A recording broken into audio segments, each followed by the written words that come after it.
Set this up for you. There's a guy, Jerome Davidson, or Davison, that's running for Congress in Arizona.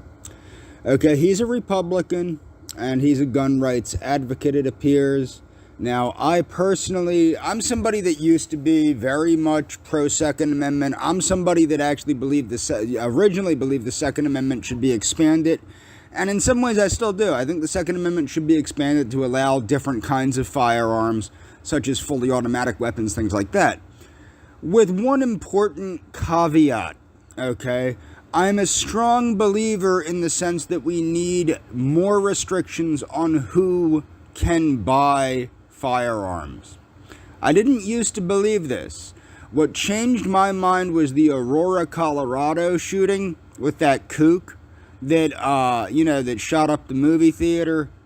Okay, that was one of the things that changed my mind. And the reason why was having had recently, I either had recently left my job in mental health, or I was currently working in the mental health field, I forget which, but I had been working with many people, one of whom actually threatened to burn down my place of business and murder me, my coworkers, and all the clients that were in there, simply because he pulled a knife on me, and I told him that I would have to take the knife from him, and he ran away. So then I tried to get a petition to 302. I was denied the petition to 302, which is bizarre because, there was literally we had shown the crisis worker the fricking message he left on the therapist's voicemail, threatening to murder me, the therapist, all of our co-workers, and all of the clients in the mental health clinic. It was bizarre. But that's what you get sometimes when you go to these places. You get people that are stupid, that don't do their jobs. My point was that was one of the things that changed my mind regarding the whole Second Amendment. I believe that due to the very plain wording of the Bill of Rights, I do think there would have to be a constitutional convention, and I do believe that we would have to change that. But I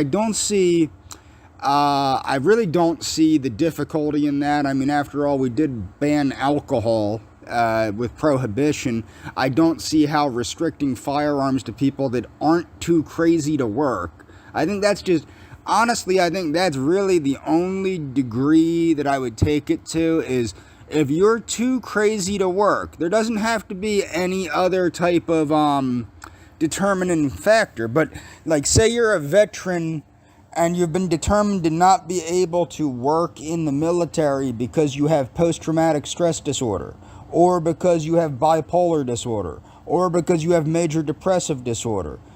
I don't think you should have a firearm. And I do think it should also be expanded to anybody that is on marijuana. I don't think that if you're on medicinal marijuana, or if you have a marijuana card, you should be allowed to carry a gun. Or if you have a diagnosed substance use disorder, such as alcoholism or any kind of drug use. Because guns and alcohol and guns and drugs are two things that do not mix well. And I think that should be, the Second Amendment should come with these things. However, I also believe in expanding the Second Amendment and allowing for different kinds of firearms, such as fully automatic weapons and things like that. So I'm not anti-Second Amendment, but what happened is, having had worked in mental health and then seeing the kinds of people that are getting a hold of these weapons and then using these weapons to commit these acts of violence against the public. Also the BLM shooter in Dallas, Texas. I'll leave links to all this. But there was the Dallas, Texas shooter. Christopher Dorner was another one. Clearly, if the law was that if you're too crazy to work, you can't get a firearm, that guy wouldn't have had a firearm. He wouldn't have been able to wage war against the LAPD. Okay? So that's another one. A lot of these people, if you simply had on the books that if you're too crazy to work, you're too crazy to own a gun, you can't, that would solve a lot of these mass shooting incidents. Now, this Jerome Davison, this commercial is one in which he uses an AR-15 to defend his home from, quote, Democrats in hoods. Now, what I would like to say before I hit play on this video, number one, imagine if this was a white politician. Okay, say this was, I don't know, Tom Corbett, the former governor of Pennsylvania, or Mitt Romney. Say this was a Mitt Romney commercial, and he's running for, I don't know, governor of Utah. And what it is he has an AR-15, and he comes out of his home to defend his home from BLMers.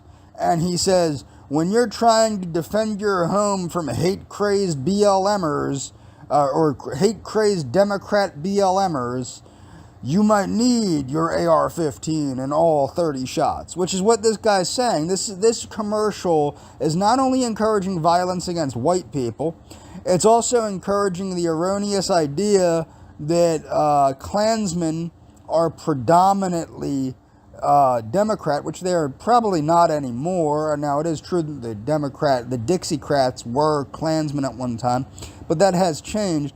But it's also encouraging people to think that Democrats are all racist, that Democrats are all violent, that the Klan is all Democrats, and that all Democrats are in the Klan due to the wording of the commercial, and that this commercial is justifying violence against whites, violence against Democrats, and violence against just everyday Americans. And this is by a guy running for Congress. Keep that in mind. Keep that in mind. But here's the commercial. Democrats like to say that no one needs an AR-15 for self-defense, that no one could possibly need all 30 rounds. But when this rifle is the only thing standing between your family and a dozen angry Democrats... This is actually the most ridiculous commercial, but I'm going to rewind it. You have to pay attention to the stupidity and ridiculousness of how whack this is. But notice also that instead of wearing the Klan cross, the bloody cross of the KKK, they're wearing the Democrat symbol. They're trying to portray the Klan as an extension of the Democratic Party. The Klan is not an extension of the Democratic Party. Okay? That's the truth. This commercial is justifying violence against whites, violence against Democrats, and violence against Americans by gun-toting crazy people. Okay?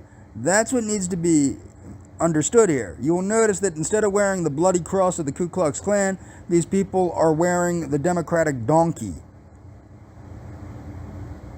If anything, this video is more similar to a skit on Chappelle's show than a legitimate commercial. But unfortunately, what was a skit on Chappelle's show is apparently now reality in U.S. politics. And a dozen angry Democrats in Klan hoods. You just might need that. This actually does remind me of the Clayton Bigsby skit. If anybody remembers Clayton Bigsby, the black white supremacist on Chappelle's show, for whatever reason, this is reminding me a lot of that. Semi-automatic. And all 30 rounds.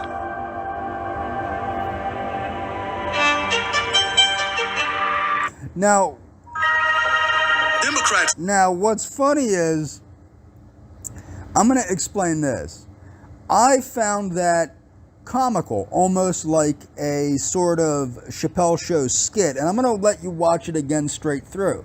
But in reality, what we have to understand is this is a politician, this is a Republican politician that is trying to run for public office in the United States, where he will have the power to voice his opinions for the United States people, for the people of Arizona, on things like gun control and things of that nature. This is a guy that his commercial is, as you will see, and I'm going to play it straight through so you can watch it. To me, it's comical, but I'm somebody that sees it as a joke. Clearly the guy that made this commercial and the guy that paid for this commercial and the guy praying and drinking coffee in this commercial doesn't consider this commercial a joke, or he would not be using it to get elected to public office. I think it's a joke. The problem is a lot of other people that are prone to violence and can get their hands on an AR-15 that are too crazy to work. Remember what I said, if you're too crazy to work, what shouldn't you be allowed to have? You shouldn't be allowed to have a firearm, okay?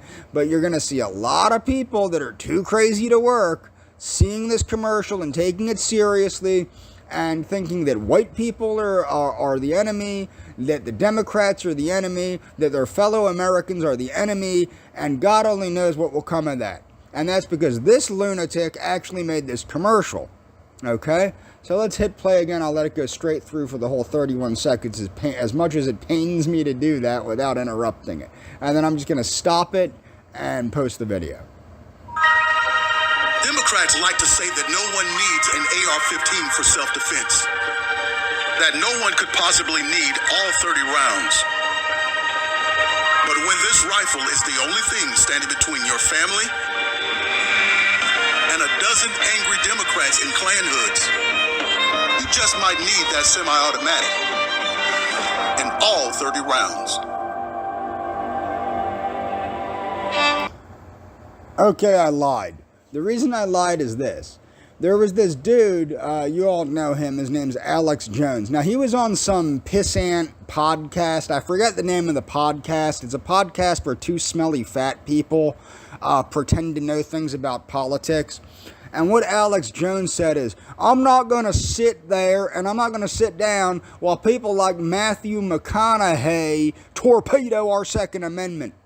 The people torpedoing your Second Amendment are fucking lunatics, like that dude that just shot up the 4th of July thing. And the more I looked into it, the more it does look like he was a crazy Trump supporter. I said in my last video I didn't think he was a Trump supporter. It's starting to look more and more like he was. It looks like his daddy was.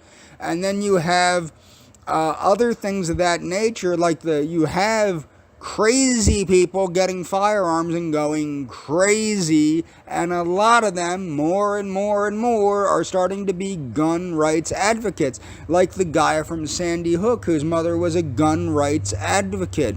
Okay, so the thing torpedoing your Second Amendments are crazy people on your side getting guns and murdering people.